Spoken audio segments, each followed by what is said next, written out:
کے ہی علاقے میں ایک لڑائی ہو رہی ہوتی ہے جس کا انہیں پتا ہوتا ہے کہ اس میں عماد الدین زنگی بھی شامل ہیں۔ نجم الدین ایوب کے پاس دو آپشنز ہوتے ہیں، یا تو وہ انہیں ان کے دشمنوں کے حوالے کر دیں۔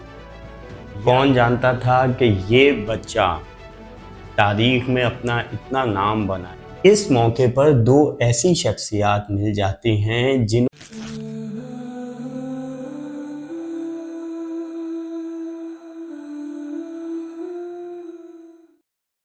السلام علیکم دوستوں، یہ کہانی شروع ہوتی ہے عراق کے ایک شہر ٹکریٹ سے، جہاں نجم الدین ایوب جو کہ صلاح الدین ایوبی کے والد تھے وہ ادھر ایک قلعے کے نگراں تھے۔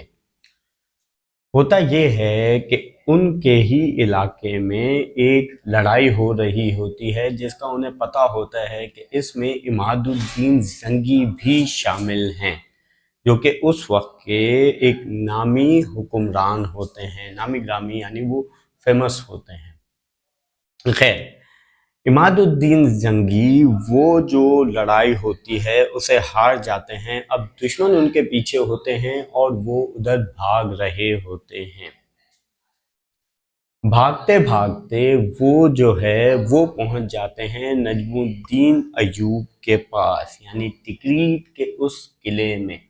وہ انہیں کہتے ہیں کہ تم مجھے ان سے بچاؤ کسی بھی طریقے سے۔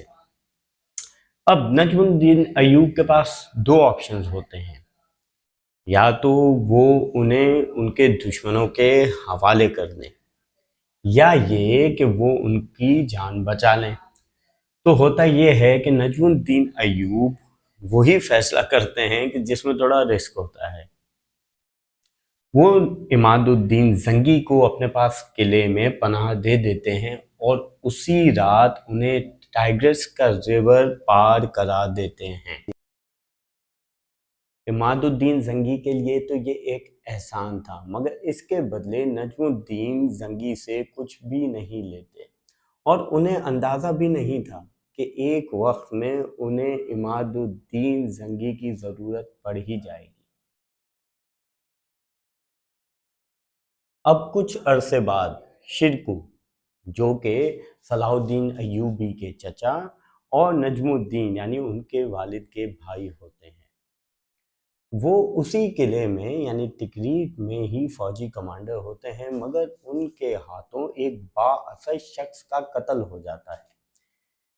یہ بات حکمرانوں تک پہنچ جاتی ہے اور وہ یہ فیصلہ کرتے ہیں کہ نجم الدین ایوب اور شرکو دونوں اس شہر کو چھوڑ کے جائیں۔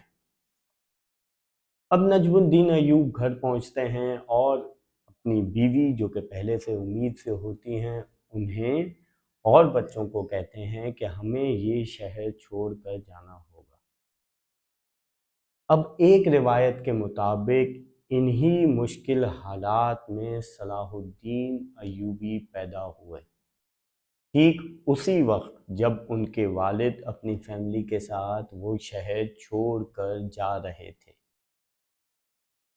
کون جانتا تھا کہ یہ بچہ تاریخ میں اپنا اتنا نام بنائے گا کہ اسے صدیوں تک یاد رکھا جائے گا، ایک ایسا مرد مجاہد جس کی مثال تاریخ میں کم ملتی ہے۔ خیر، ہم آگے بڑھتے ہیں۔ اب نجم الدین کو یہ سوچنا تھا کہ وہ اپنی فیملی کے ساتھ اس شہر کو چھوڑ کر کدھر جائیں گے۔ ان کے دماغ میں عماد الدین زنگی یاد آتا ہے، جس کی انہوں نے کبھی ایک وقت میں مدد کی تھی، مگر اب وہ عماد الدین زنگی کافی چینج ہو چکا ہوتا ہے۔ الیپو اور موصول دونوں علاقوں پر اس کی حکومت ہوتی ہے اور وہ کافی طاقتور شخص بن چکا ہوتا ہے۔ نجم الدین ایوب اپنی فیملی کے ساتھ موصول کی طرف روانہ ہو جاتے ہیں۔ وہاں وہ عماد الدین زنگی سے ملتے ہیں اور زنگی اس احسان کو ابھی تک یاد رکھا ہوتا ہے۔ وہ نجم الدین ایوب کو اپنے پاس ایڈوائزر رکھ لیتا ہے اور شرکو جو کہ ان کے بھائی اور صلاح الدین ایوبی کے چچا، ان کو اپنی آرمی میں کمانڈر رکھ لیتا ہے۔